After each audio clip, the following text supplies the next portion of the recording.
Luigi Mangione is fighting extradition to New York. While that happens, this is the prison where he's being held. It's the State Correctional Institution at Huntingdon, the oldest operating state prison in Pennsylvania. Mangione's cell looks much like the one you see here, according to a law enforcement source.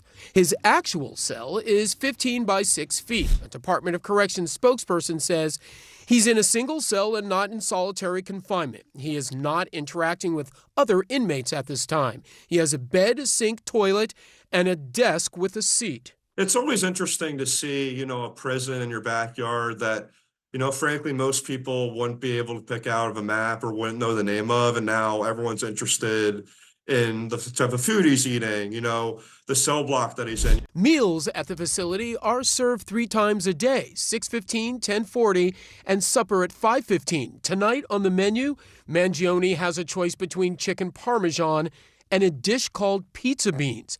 The Department of Corrections says Mangione has taken his meals in his cell and is not interacting with other inmates, adding all inmates are afforded time outside their cells, even if they are a higher custody level. Mangione's case has received a great deal of national attention, so perhaps no surprise, he's already known to some inmates, some of whom shouted his name to media outlet NewsNation. Free Luigi!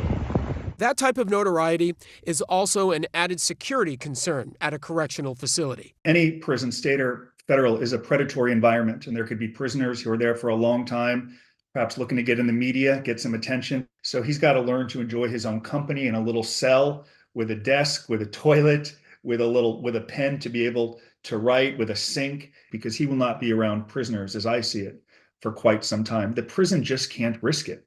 Huntington's inmates have made headlines before Mangione. Why'd you do it? Cosmo DiNardo, who was convicted of murdering 4 men and burying them on his parents' property, served part of his life sentence there. Nick Yaris also served time there. Yaris was wrongly convicted and sentenced to death in 1982 on rape and murder charges. His sentence overturned in 2003 due to DNA evidence. He says his time at Huntingdon are years he will never forget. He decided to send me to Huntingdon Prison, the hardest prison in America at that time. And what was he going to do before that?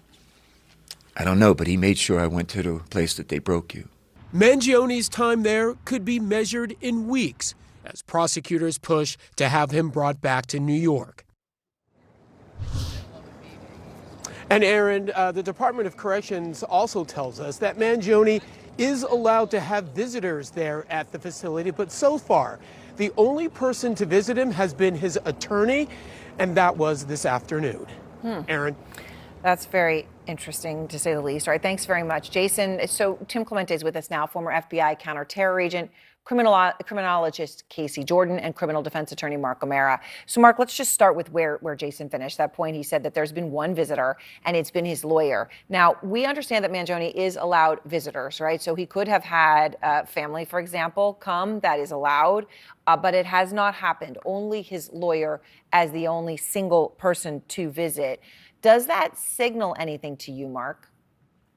Well, in one sense, yes, so the family is not behind him, but we also have to sort of temper that thought with the idea that when inmates are first in jail, I have my rules that I tell them, which is keep away from the family. I literally say, because don't forget, all phone calls are recorded, all visits are recorded, and that's just definite sort of devastating information that you give to the prosecution. Here's what I tell them. You can talk about kittens and butterflies and cake pops. Other than that, do not speak a word on the phone to anybody other than your attorneys, because it's devastating evidence. So that could be another reason why, but one would hope that the family is going to come show their support pretty soon. Right.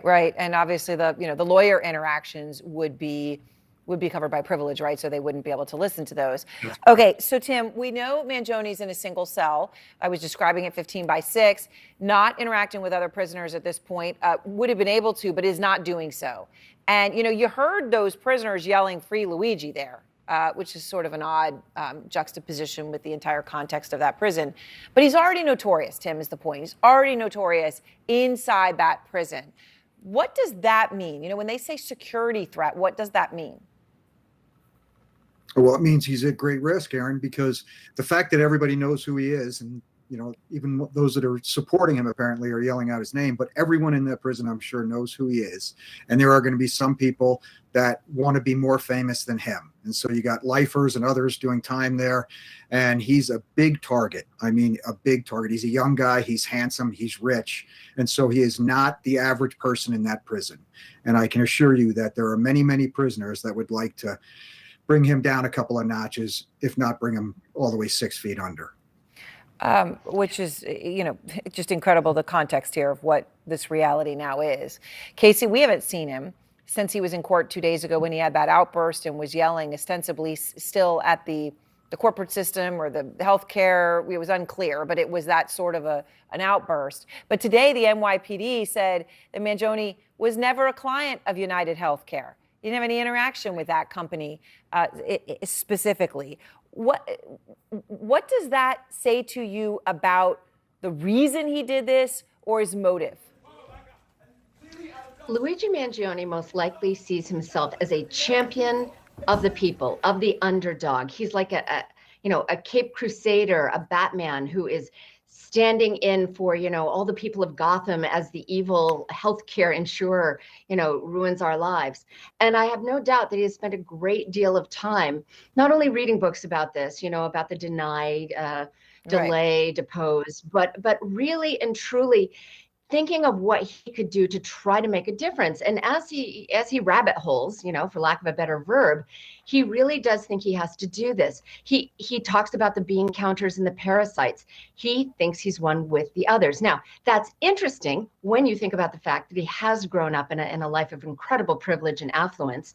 But the idea that he's never been insured by them and probably doesn't even know anyone specifically who has suffered because of problems with UnitedHealthcare, he just picked them because they are the giant, the largest healthcare company in America that he wants to slay on behalf of the weak and the underdog. And these delusions of grandiosity, really do point to some deeper mental health issues that his lawyers are going to want to uncover. And what could those be, Casey, specifically? Is there anything just that kind of stands out to you here so far?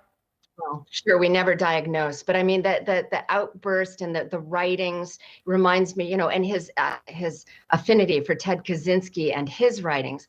I would not be surprised, since he just kind of had this huge behavioral shift 6 months ago that everyone agrees was massive, that he's decompensating. It's consistent with schizophrenia, which is very typically onset in the 20s of young men. So it will be interesting to see what happens when a psychiatrist is able to evaluate him. And Mark, when does that happen? And obviously, is that from the perspective of his lawyer, how quickly do they want to do that? And is that something we would know about when it first happens? Well, we should not know about it because it's supposed to be privileged communications. And whenever you bring in an expert to the jail, although everyone can see him go in, you're not supposed to. But it should happen yesterday. You want it to happen as close in time to the event, so that the psychiatrist who's going to come in is going to see some of that. Because as was just said, if he is suffering from a specific mental health disability, it is going to show better closer in time. So I would have my psychiatrist, forensic psychiatrist in there as soon as possible and get those forensics workup done, particularly to get to how his thought processing is. Because when you have this type of break, if that's where the defense is going, it takes a while to unravel, but you can see it from a psychiatric standpoint pretty quickly. Right. And I know, Tim, as we heard his attorney tell us last night, right now he's clearly going to plead not guilty, and not by way of insanity, just not guilty. But they would need to open that path if this is as clear-cut of a case as Bryn is indicating that officials think it is at this point. Tim, so we've also found out something new today about what Mangione did. And that is, when he took a cab to that George Washington bus terminal, which is one of the biggest in the country, but it's up in the north, Bronx of New York City. And then he didn't get on a bus there, that he actually got back on a subway and went all the way back down to Penn Station. That would take an hour plus to do that. And this is after he had committed the murder, according to police. That's how he went to Philadelphia, and then they don't know from there how he got out to Western Pennsylvania and Altoona, where he was ultimately apprehended. What do those movements tell you, Tim? It tells me planning, cunning, and concealment of his tracks. I mean, it is possible he went to 178th Street, bus depot and couldn't get a bus and decided to take something out of Penn Station. But it seems more like he's covering his tracks.